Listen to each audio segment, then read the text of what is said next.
Tron Ares is numero tres in the trilogy. Now making this a trilogy. 30, 40, 50, 60 years in the making.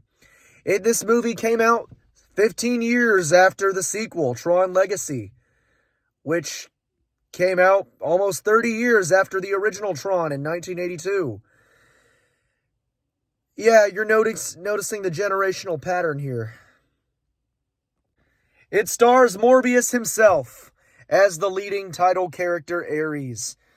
And he's pretty solid. Jared Leto is honestly a solid actor.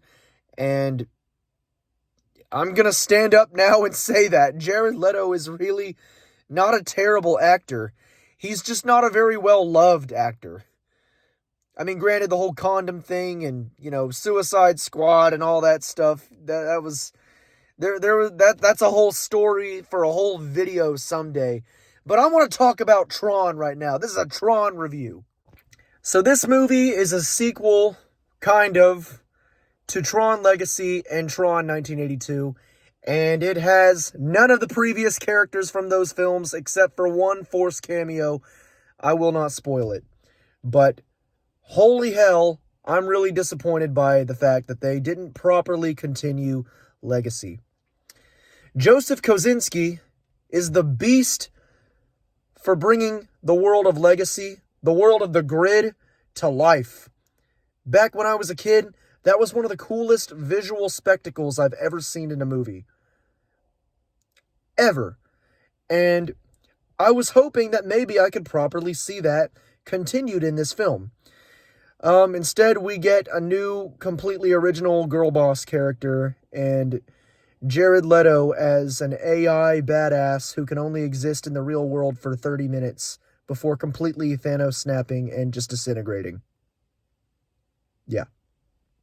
So the plot is remarkably convoluted, but also kind of says very little, too. I mean, you have Encom, the good corporation established by Kevin Flynn in the other movies, and then you have Dillinger Systems, which is the evil, greedy, military power organization that creates AI to sell to the military and, use that for weapons. They have Ares, played by Jared Leto, on their side, and throughout the whole thing, he starts to develop a conscience, and, well, yeah, there it goes. Messy, convoluted plot aside, this movie is honestly very fun. It's still really entertaining, and I never really got bored with it, to be quite frank. I mean, you can just kind of turn your brain off and look at the pretty LED lights, and you will just have fun. It's really, really fun. A couple of cliches you'll pick up on for sure, but never once was I bored watching this movie. Never.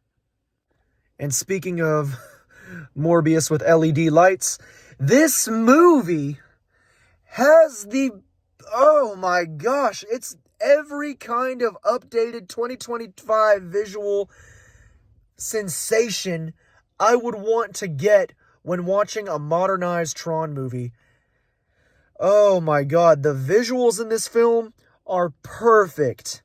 All the blues, all the reds, all of everything, the grid, when we see the grid, is so nice. It looks so good. The grid is so pretty. And the costumes are perfect. Everything in this movie looks and sounds visually perfect. And speaking of sounds, I need to talk about one of the very best things in this movie. 9-inch nails. 9-inch nails. Holy shit. If there is one thing I can truly praise about this movie, it's the soundtrack from 9-Inch Nails. It bumps. Oh my god, it bumps. Everything about it just hits just right. It made me actually miss Daft Punk a little bit, but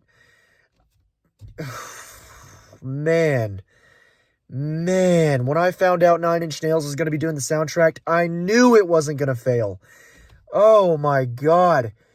One of the main things to watch this movie for is 9-Inch Nails soundtrack. The soundtrack in this movie is gonna raise it up on the scale for me. It's perfect. One of the best movie soundtracks of 2025, hands down. Mwah! Perfection. Ultimately, those two big positives aside, the main character, Eve, really disappointing still. Entirely just washed out by everything else in this movie. Jared Leto is kind of deadpan, but he's pretty good in the role. He got a few laughs out of me for sure. And the plot kind of felt like a Terminator movie at times. I got the John Connor Terminator relationship vibe between those two. And it was just still really disappointing to me. As someone who remembers how good Legacy was, I still think Legacy is way better. Legacy sets up more stuff. And, there's so many things that get set up in Legacy that this movie just ignores. I feel like now I'm going to have to wait another 15 years for Tron 4 to come out so I can get the sequel to Legacy and, well, actually get some closure on that. But, yeah, movie is disappointing. It's really disappointing. There's all these new characters, and there's nothing... There's no returning characters, minus one. I won't spoil who, but it's just... This whole movie was very disappointing. It had its highlights for sure, but honestly, I'd still recommend you go see it.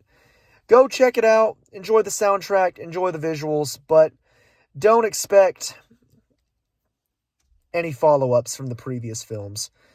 And don't expect a solid or great emotional thrill ride either. It's a thrill ride, but not the one full of heart.